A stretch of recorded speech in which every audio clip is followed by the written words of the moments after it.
Every summer Top 100. Every summer Top 100. He's got a voice that's really the bomb. He'll make a choice that'll aggravate Tom. I hate to spoil it, but when all's said and done, Merchant of Venus gonna be number one. Every summer Top 100. Oh, hey, how's it going? I'm on top of the booth.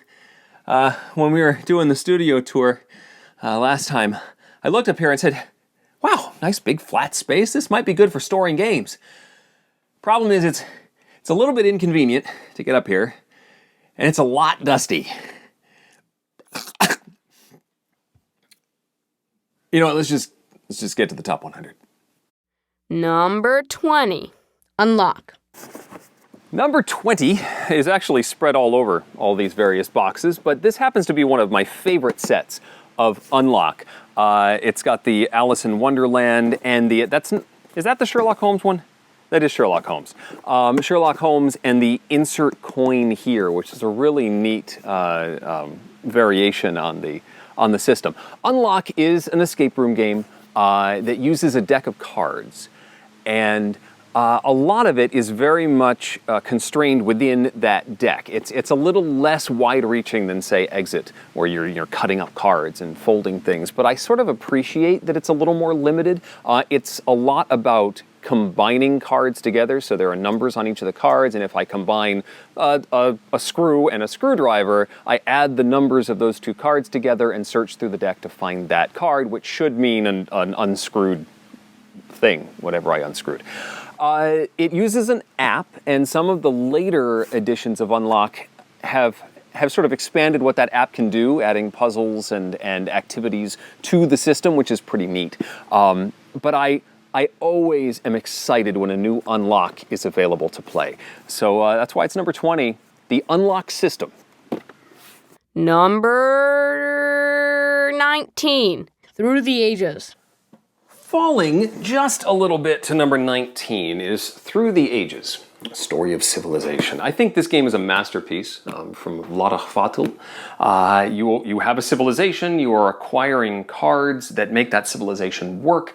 There's a whole economy. You've got a card that represents your mining and a card that represents your food, and one token on that card is the number of food items that it says on that card. But you can get another one of those cards that produces food more efficiently, or produces more ore more efficiently. And increasing your ability to do stuff like that is very important, because if you use too many tokens to represent things, then you start to have unrest, and who wants that? I'm hoping that this is going to get more playtime. I just recently received the second edition, but it's in storage. So we're talking about this one right now. Through the Ages is another game with a difficult learning curve. In fact, the game comes with various ways to gradually learn the rules. There's like an intro game, and then a more complicated game, and eventually you're playing the full game. But it takes a little while to get to that point. It's worth it though, because this is a super deep, rewarding game, and it's a lot of fun. Through the Ages. Number 18. Scythe. Number 18, Scythe. It's hard for me to say what wins me over more with Scythe. The aesthetic. I mean, you can see right here on the cover this lovely art with Jakub Rosalski. The art plays such a big part in the appeal of this game. Scythe is a you have workers that are spreading out around the board, collecting resources. You have a board, a mat in front of you that represents your ability to do those various things, moving around the board and collecting resources and attacking other people. And you are increasing your ability to do those things by putting more structures out on the board and by uncovering different spaces on this mat. And every mat is a little bit different. Every faction is a little bit different, and learning to play those things off of each other. When do you decide to combat your opponents, your neighbors, because those can be worth points. But this is not ultimately a war game, even though it sort of looks like it. It's a race to achieve a certain number of victory conditions, and a couple of those can be combat, but there are also other conditions that you're trying to race to achieve as well. It's a lot to juggle, but that board, I really like the system of getting your actions to be as focused and efficient as possible. And I love the art design and the sort of storytelling, minor storytelling elements, as you reveal encounters in the deck and decide what you're going to do, which can give you rewards or penalties for the actions that you take. Scythe. Solid game. Number 17. Food chain magnet. Oh, isn't that the one that I tried to figure out what it was on the show? Number 17, oh boy, before I get to number 17, Say Anything was on top of it, and one of the co-designers of Say Anything, Satish, passed away this year, and I am going to miss him. He was so cool. I loved interacting with him at conventions. Food Chain Magnet is my number 17. It is a difficult game to get a grasp on. It can, if you make poor moves in the early part of Food Chain Magnet, you can get decimated. But that's sort of the hallmark of a lot of Splotter titles. They don't like to coddle their players very much. Food Chain Magnet is about running a fast food empire. You have a map of the neighborhood, and there's various houses everywhere. You create a structure of your company, CEOs and managers all running various aspects and making people that make the burgers or the pizza or drinks and like all of these different paths that can earn you money. Waitresses and serving staff and transportation staff and all sorts of stuff.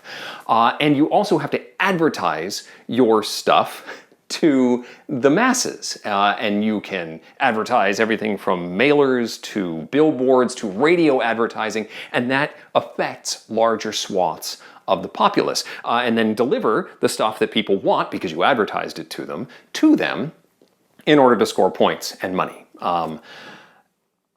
Getting all of that down is tricky. It's a lot, and there's not a lot of luck, if any, in this game. It is all about what the other players do and how that affects you and how one move ripples. And just the slightest little decision will affect what the other players do and affect how things play out. And I like that. I appreciate a game that's going to challenge me in that way and make me think several steps ahead. If I do this, how is that going to affect everything else? Then Jason probably is going to make this move, which is not necessarily what I want. Food Chain Magnet is delicious fun. And my number 17. Number 16. Dominion. Falling out of the top 10 to number 16 is Dominion. And I mean, it's not a very fancy box, but it is an extremely heavy one. Oh my goodness. Okay, so I'm going to open that up for you. At some point, I just had to transfer everything to one of these super large. Here's all the rule books in that nice little folder. It's not very pretty, but it is an awful lot of cards and room for more expansions. They're all mismatched labels too.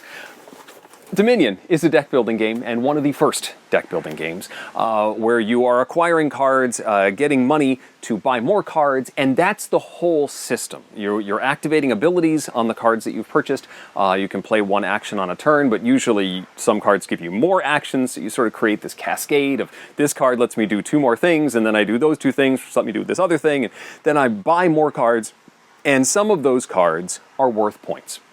And eventually, you have to pivot from acquiring the cards that let you do stuff to acquiring the cards that get you points.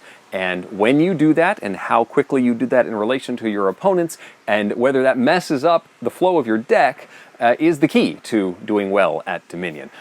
There are, as you saw, many, many cards. There are countless, I mean, you can count them, but there's a lot of expansions for Dominion, and that makes countless combinations of 10 Kingdom cards to throw out at the beginning of a game, and that interplay of how you're going to work through a particular game is where a lot of the appeal of Dominion is. What am I going to do with this set of cards? How am I going to take that to victory? And how will using those cards be better than a straight big money strategy of just buying all the money cards and seeing how that's going to work for me? Dominion is still a lovely game, the grandfather of the deck building genre, and my number 16. Number 15. Legendary encounters slash legendary. Oh, boy. You know, if I was smart, I would have prepped the things that were up here and brought them down first. Ugh. Legendary encounters and legendary are number 15 on the list. I have combined them. They were separate in previous editions, but the gameplay is pretty similar. Legendary is a deck building game in which you are acquiring cards that represent sort of a team and trying to solve tasks and take out bad guys and defeat some sort of big bad at the end. Legendary encounters as a system I like better because it's a little bit more of a pure cooperative game. It has some mechanisms that make it easier for you to help each other on other people's turns. I also really like the Legendary Encounters Alien Edition. There's a corridor, and bad guys work their way in face down, and you can spend actions and resources to flip them over, which often makes them less menacing now that you know what's coming, and take them out before they sort of jump into nasty areas of the ship, which is very thematic. This edition lets you play through the 4 Alien movies, which is pretty cool. But I will certainly play Marvel Legendary. Thematically, that one has worked much better for my kids, and we pretty much play it as a straight cooperative game. There are, in standard Legendary, rules about keeping score. You keep, as you take out bad guys, you sort of put them in a score pile, and then someone is the MVP at the end of the game, which is fine. We'll award that as, oh, hey, you did the best job. It's sort of an extra prize. It's not really the goal of the game. The goal of the game is winning and taking out the big bad. Whatever flavor of Legendary you are interested in, I have the Buffy set, I've got the Alien set, I've got Marvel. I'm kind of interested in getting the Firefly set. Whichever one. Legendary is a lovely game. And number 15. Number 14. Tiny Epic Galaxies. Number 14 is my favorite of the Tiny Epic games, that is Tiny Epic Galaxies. I love the footprint of the Gamelin Tiny Epic games, and this is the way I really like expansions to be done, because there wouldn't be enough room to put the expansion into the black, or beyond the black, into the same box. They issued this cool sleeve that keeps the two boxes together. I just think that's cool. Tiny Epic Galaxies is a die-rolling game. You will roll values on your dice, and they represent different actions you can take, acquiring resources from your various planets, building, increasing the abilities of your civilization, your galaxy, also colonizing these different planets to add them to your own personal empire so only you can use their abilities, using the abilities that are on the planets that you land on as you move your ships around. But the trick is that you can follow what other people do by spending culture points, one of the resources of the game. You can follow along and do the things that they're doing, so when somebody gets a really cool die result that you can use on your turn, you can follow them in order to do that. So don't use all your culture, or else you can't do that. Anyway, it is a terrific game with a very small footprint. Even with the expansion, it doesn't take up that much table space. But I adore it in both modes. There's even a basic version called Liftoff that is sort of a slimmed down version of the base game. I still like it in its full-fledged glory. Tiny Epic Galaxies is a gem, and my number 14. Number 13. Potion Explosion. Number 13 is Potion Explosion. This is another one of my wife's absolute favorites. You are a mad professor.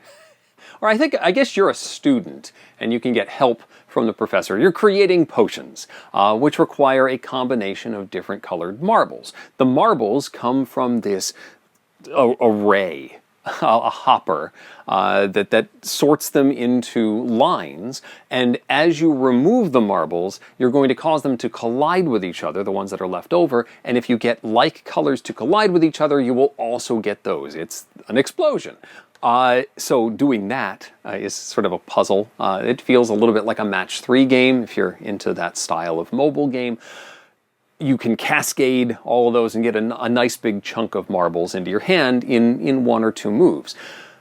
You then use these marbles to complete potions, which then give you special powers when you drink them. By turning them back over, you use the potion. Still worth points, but now you've used it for its ability, which can allow you to break the rules in further ways and get more points, get more marbles, achieve more potions, all of that. And when you're able to trigger like 2 or 3 potions in a row in one turn, and then complete all the potions that are in front of you and score a bunch of points, it's a very satisfying thing. Number 13 is Potion Explosion. Number 12. Roll for the Galaxy.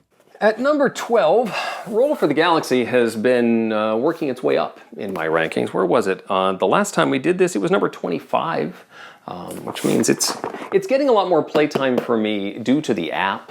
The app has it hitting the table more often. Roll for the Galaxy is also my favorite of the Race for the Galaxy franchise. I enjoy Race for the Galaxy, as we've talked about already, but Roll, I think, offers some really fun customization options as you can swap out dice as you get certain planets. You can take out one of your basic dice for a warlike die or a trade die. And I think they reordered the way that the different phases activate in Roll for the Galaxy, and I think that it seems to flow a little bit better. This one's a blast, and I played it with my kids as well, both physically and in the app. So I see this is hitting the table more often than Race for the Galaxy. It's just a fantastic game and a blast. And number 12, Roll for the Galaxy. Number 11. Stuffed Fables. Just missing the top 10 Stuffed Fables, the adventure book game from Jerry Hawthorne and Plaid Hat Games. This is about a group of stuffed animals that are going on adventures to protect their little girl. There's mysterious threats coming from beyond this sort of portal, and they are going on adventures into this realm to try and save their little girl. And the characters are really cool. They're adorable, but also deadly. And my kids and I just had a wonderful experience working through this adventure. It was simple enough to understand all of the rules. It uses a dice system for action allocation and a storybook that is the board that you're working through as you do adventure after adventure. And sometimes it's a pretty standard skirmish combat sort of situation where you're fighting mangled toys and trying to get objectives completed, but also other adventures that are very, very different and trying to work your way through a train adventure and jumping over the gaps between the train cars and finding crazy items in the deck that become part of your character for the future. Stuffed Fables is adorable, and a lot of it, as far as ranking goes, has to do with the wonderful memories that we had working our way through the adventure, which is why it's still so high on the list. Number 11, Stuffed Fables. Whew. All right, there we go. All that's left is the top 10. That's coming up next time. Thank you. From the top of the booth, I'm Eric Summerer. We'll see you next time. Okay, buddy, now you can bring the ladder close to the booth so I can get back down. I don't Where are you going? know. No, buddy. I'm just gonna leave. No, seriously, where are you going? Come back. Bring the ladder back. No. No. Where are you going? Come. Bye.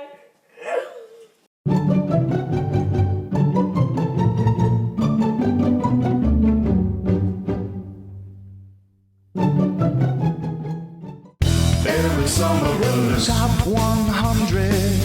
Every summer runners. Top 100. Every summer runners. Top 100. Every summer runners. Top 100.